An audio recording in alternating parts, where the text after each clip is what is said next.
Our names are Chloe Tharp. Jade Bodke. and Alyssa Reed, and today we want to tell you a story rooted in diversity from adversity and love in its numerous forms.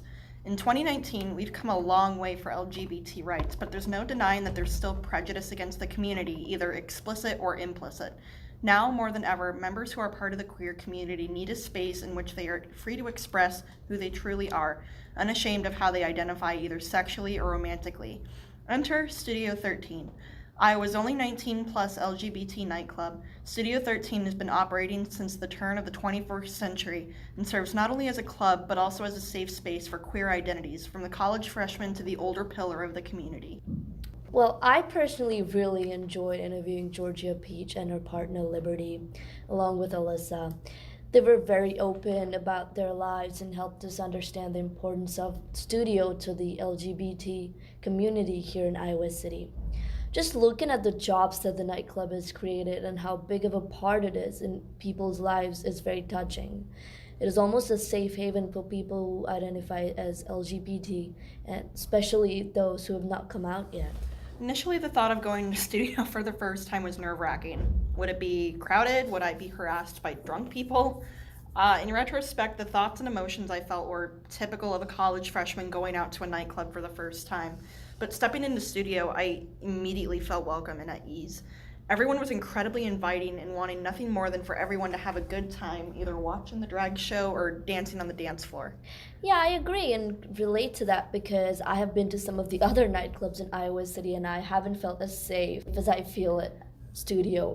Personally, growing up, I've never had a place that was like LGBT centric, Yeah. primarily reserved for LGBT people. And that's not to say that studio excludes like straight people, but it's definitely LGBT. Yeah. You know, for someone that hasn't had like those sort of resources that I can go to and be able to be around like-minded people, Yeah. I think it's incredibly important in that regard. And plus, who doesn't like to dance, you know? That's true. And I think like for people who don't identify as LGBT, I think that studios are a really important place as well, because I know some of my friends who are straight and they go to studios simply because like it's fun. Yeah. You know, like you actually get to listen to decent music. Yeah. And like have a really good time, and plus like the employees there are incredibly like welcoming and they just want you to have a good time but be safe about it. Yeah. You know, instead of just throwing you into the abyss. Yeah, you know what gotta I mean? go there like often enough. All the employees, they just start becoming your friends. And it's not just a nightclub with drinks and go dance, whatever. I really like that it's 19 plus. There are drag shows and you can go down to the yacht club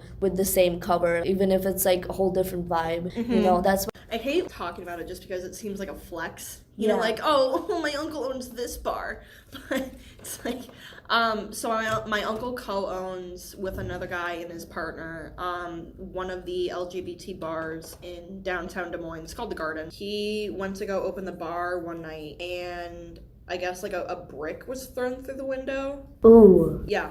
So, and I can't remember. It might have had like the F word written on it. Really? Yeah. Oh no. Yeah. It was in like the news and everything and like what kind of impact it had on like the community there. He was a little like startled by it, obviously. Yeah. Because like he was kind of afraid that more like drastic measures would be taken, so to speak. They would actually like come in and start assaulting people outside of the bar. Yeah. Like in the alleyway that's kind of right next to it, you know? Places like that. I'm almost wondering how Iowa City's community would be affected if something like that happened to studio. Like obviously, like, you know, we would be terrified, you know, but I'm curious as to what would happen, you know? Yeah.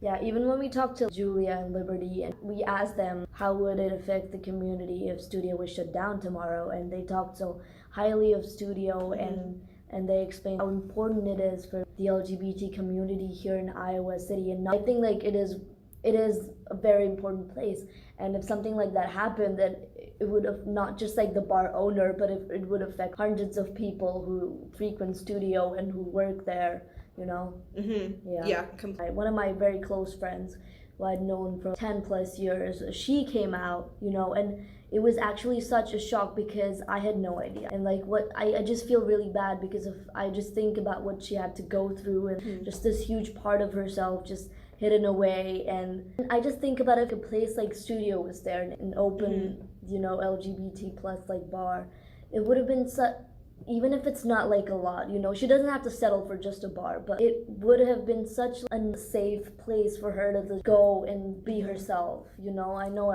we're gonna say this a lot, just go there and be yourself, Yeah. but we don't understand the importance of it, because things that are not criminalized, like being straight, you can just be yourself, you know. Yeah. You don't need a place, like the world is, you can be The yourself world anywhere. is yours. Yeah. And it's just so sad that some have to settle for just like a bar, but that shows the significance of the very bar, you know. Even when everything is like against you and everybody is against you, you can just go to that place, and you know, you can just share like every part of you with others and you fully be yourself. Yeah. On a happier note, let's talk about some interesting things about Studio. Studio shares their space with the bar named Yacht Club, where a lot of country and indie band perform. And Yacht Club being tied up with Studio really helps, because if that was like the only place, then I don't think I could have been there for more than an hour or Yeah. so, because sometimes you need to escape. Yeah. You know, Like, there's a lot of people. Yeah, especially when the drag show is kind of getting into what I like to call like their advertisement period. Yeah. Where it's like, oh, here's like all of our drink specials. Do we have any birthdays? Do we have any bachelorette parties? You know, it's nice that you can go somewhere so that way you can kind of like avoid all that. Like one night, I remember like they went to like their advertisement period, and I could feel my feet thumping underneath me, and I was like, oh boy, what's going on at Yacht Club?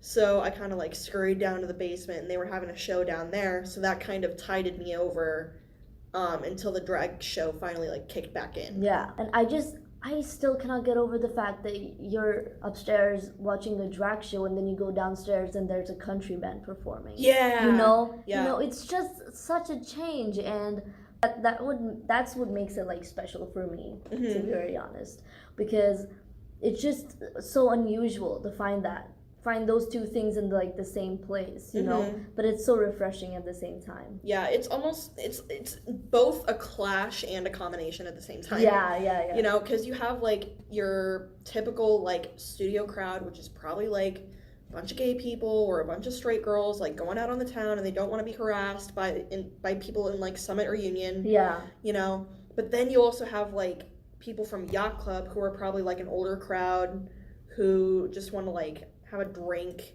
you know, and then you get like a combination of people who go to studio in Yacht Club and then vice versa, like people who are like definitely like go there for Yacht Club, and just decide to go to studio just because it's there, you know, it's the same cover.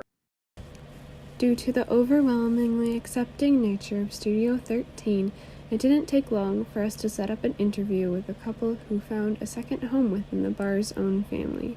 Georgia Peach, a drag queen who regularly performs at the bar, and Liberty, a server who works almost every night, agreed to let us interview them before the bar opened one night. Why should people visit Studio 13, and what do you think makes it special? I think the people make it special. I think I've said it before and I will say it 1,000 times over, we are actually a family. Like everybody says, oh, well, my bar is a family. We have family issues. We have fights in between the owners or between, just friends that work here, perform here. We have those little arguments, but we have a lot more up times than we do down times. Yeah. Everything has ups and downs, but studio is we pride ourselves on being that place where everybody can come. If you're having a bad time, come to studio. You're having a good time, come to studio. You just need something to do, come to studio. So I think people should come here because we really do work our absolute hardest to make sure that everyone is happy. Everyone knows that they can, come here and be safe. And also because we provide a safe haven, even for a lot of people who aren't out of the closet yet. Well, I have a lot of good friends that come here and they're out when they're here. And they're very proud of who they are, but they go home and they can't embrace that. So we give people a place that they can embrace who they are and, kind of show everybody what they have to offer. And I think studio is just an amazing place in general. I'm very biased. Yeah. If not for Studio 13's presence in Iowa City, the members of the LGBT community would lack a safe, welcoming place to have fun and be their true selves. While the bar space itself could be upgraded and improved, it still manages to create an environment where queer and straight people alike can come enjoy themselves without having to worry about their own safety or the judgmental eyes of others. This presence in Iowa City is extremely important, as the only other safe place for the queer community is the University of Iowa's LGBTQ Resource Center, which is housed in an old, rundown building far from the East Side dorms and most of the class buildings on campus. Overall, Studio 13 is a central part of Iowa City's queer community, and without it, the community would be missing another home.